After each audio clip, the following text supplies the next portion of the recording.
E aí, investidores, tudo tranquilo? Vamos falar hoje dos fundos imobiliários. Especificamente, vamos comparar um pouco os fundos de tijolo e os fundos de recebíveis, que são os famosos fundos de papel. Especificamente focando na rentabilidade que os fundos de tijolo estão entregando até mesmo superior ao IFIX nesse ano de 2025. Antes da gente seguir, eu peço que caso você ainda não seja inscrito, se inscreva, faça aquele ABC básico, deixe seu like, comente aqui embaixo e vamos direto pro vídeo. A gente pode observar, investidores, como eu bem destaquei aqui, o IFIX no ano subindo quase que 15%, no início de outubro chegou a subir mais de 15% no acumulado do ano, mas ainda assim dando aula sobretudo no CDI, inflação, qualquer coisa que você queira comparar nesse ano de 2025. Um grande destaque vai para os fundos de tijolo, tá? Enquanto que os fundos de recebíveis estão entregando cerca de 14,5% nesse ano, os fundos de tijolo estão entregando pouco mais de 15%, quase 15,5%, tá? E dois são os principais causadores dessa elevada rentabilidade em comparação aos outros FIIs nesse mercado. Primeiro, queda na vacância, perfeito, que é bem destacado aqui nessa reportagem do Money Times, e sobretudo também perspectiva com os juros, tá, investidores? Ou seja, a gente já vê um cenário de um médio prazo que os juros comecem a cair no Brasil, a gente já chegou naquele momento que estagnou, ou seja, não se vê, pelo menos hoje, um cenário que os juros continuem subindo, então existe uma expectativa que sim, em algum momento os juros comecem a cair, e assim, sobretudo, os fundos de tijolo tendem a se beneficiar. E é aquilo, o mercado acaba procurando sempre se antecipar a esses movimentos, e é isso que a gente acaba observando. Aqui a gente pode destacar em setembro, como exemplo, o setor de shopping registrou em média uma valorização de quase que 5%, enquanto que os fundos de papéis, de CRI, sobretudo, subiram um pouco mais de 1,5%. Ainda assim é uma alta considerável, porque ativos de renda variável, de maneira geral, tanto fundos de tijolo, fundos de papel, ação também, a gente pode destacar que nesse cenário de um mercado um pouco mais volátil, um pouco mais suscetível a risco, todos esses ativos tendem sim a se valorizarem. Aqui a gente consegue observar retorno por setor do IFIX em setembro de 2025, mas ainda assim isso foi o que se observou ao longo de todo o ano, tá? Mas a gente pode observar que de maneira geral shopping e logística acaba se destacando muito, tá? Corporativo, que basicamente são as lajes, né? Lajes corporativas, enfim, de maneira geral, e os CRIs, né? Que são os fundos de papel que sim se observa essa expectativa de queda de juros, acabam sim sendo que vão mais sofrerem, acabam tendo uma diferença na questão de rentabilidade em comparação às demais classes. De maneira geral, a gente sim consegue observar um grande desconto ainda no preço sobre valor patrimonial de grande parte dos fundos. A gente observa aqui um valor que seria o adequado, seria de uma vez, né? E atualmente a gente tem um desconto ainda de cerca de 15%, tá, investidores? Obviamente existem momentos com juros mais baixos e tudo, que a gente pode observar que os fundos acabam sim sendo negociados acima desse uma vez preço sobre valor patrimonial.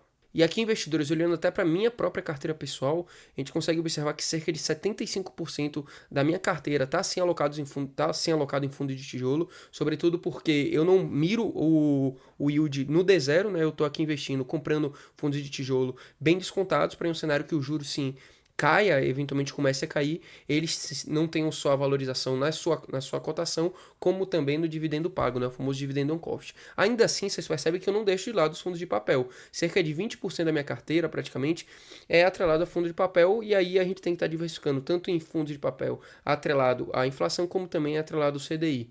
E eu tenho aqui cerca de 5% que é fundo misto, ou seja, que detém tanto fundo de tijolo como fundo de papel dentro da sua composição.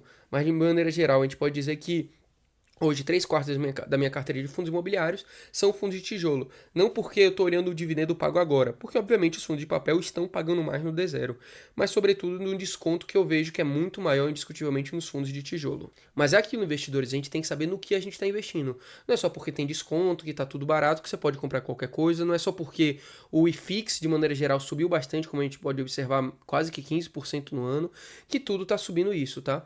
A gente tem que entender o que é bom e o que não é. E, obviamente, tudo que eu trago aqui é sempre minha opinião e minha análise pessoal.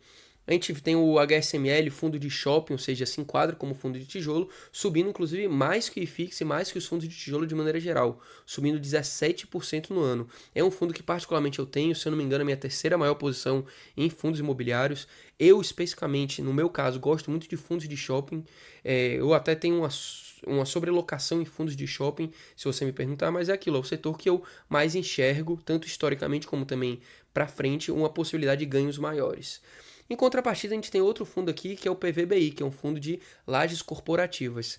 Já adiantando, a classe de lajes corporativas, embora sim sejam, compõem, né, obviamente, a parte de fundos de tijolo, eu não tenho na minha carteira hoje, porque é o setor de fundos imobiliários de maneira geral que eu menos gosto, junto com os FOFs, né? FOF é muito mais uma questão ideológica, na minha opinião, do que qualquer coisa. Mas os fundos de lajes corporativas eu não gosto, porque historicamente, quando a gente olha para o setor de lajes corporativas, são fundos, são classes que não entregam valor para o cotista. Muito pelo contrário, perdem valor ao longo do tempo, não pagam bons dividendos e acabam sofrendo em crises mais do que outras áreas. Como a gente pode observar que é o caso do PVBI, que é um fundo gigantesco da pátria, a gente pode observar que nesse ano, em contrafluxo ao que está acontecendo, não só com os fundos de tijolo, como também com renda variável como um todo, o fundo está caindo quase que 2,5% no ano. E a gente pode observar, como eu disse, não é só porque alguma coisa está descontada, alguma coisa realmente está em um setor bom que você pode comprar a qualquer preço. O PVBI é um típico caso desse.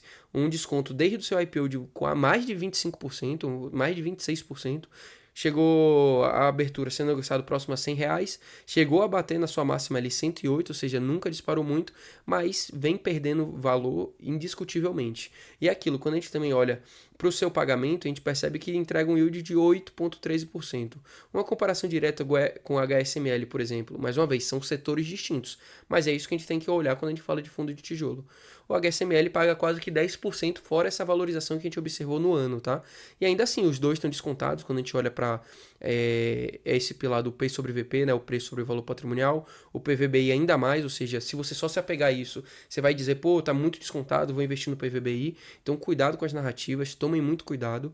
E antes da gente encerrar, investidores, aqui um fundo de papel, o fundo que eu tenho hoje em carteira, não estou investindo no ano, mas tenho minha posição, estou recebendo ali mais de 1%, às vezes 1,5% ao mês em dividendo, que é o KNCR11, um dos queridinhos, um fundo quase que 100% atrelado ao CDI, ou seja, tende a sofrer no momento que o CDI vai cair, sem dúvida, mas é aquilo.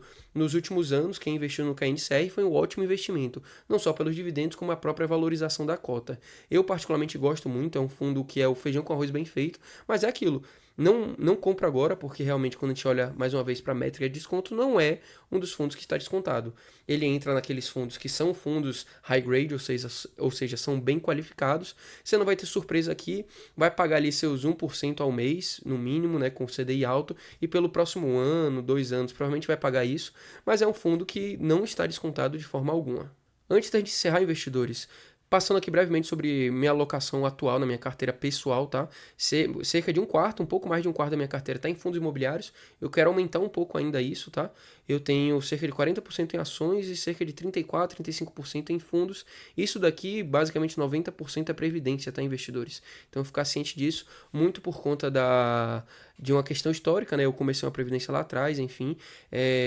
A parte também de planejamento sucessório, tudo isso, já vou tendo posição, mas hoje vocês percebem que grande parte da minha carteira é renda variável e, sobretudo, pelo cenário que a gente tem, eu vejo um cenário muito positivo para um médio e longo prazo. Posteriormente, eu posso fazer um vídeo só falando da minha carteira de fundos imobiliários, outro só de ações, outro falando da previdência, para quem quiser também, que eu acho que é um tópico muito bom e muito interessante, ainda mais um canal que eu só falo de renda variável, basicamente. Mas é isso, pelo vídeo de hoje foi esse o tópico, espero que vocês tenham gostado e mais uma vez, caso vocês queiram alguma ajuda, queiram que eu comente de algum fundo imobiliário específico, comenta aqui embaixo e me acompanhe aqui para a gente estar fazendo vários vídeos, não só sobre fundos imobiliários, não só sobre ações, previdência, renda fixa, cenário macro, geopolítica também, tá? Comenta aqui embaixo, se inscreve, deixa o like e até a próxima, investidores.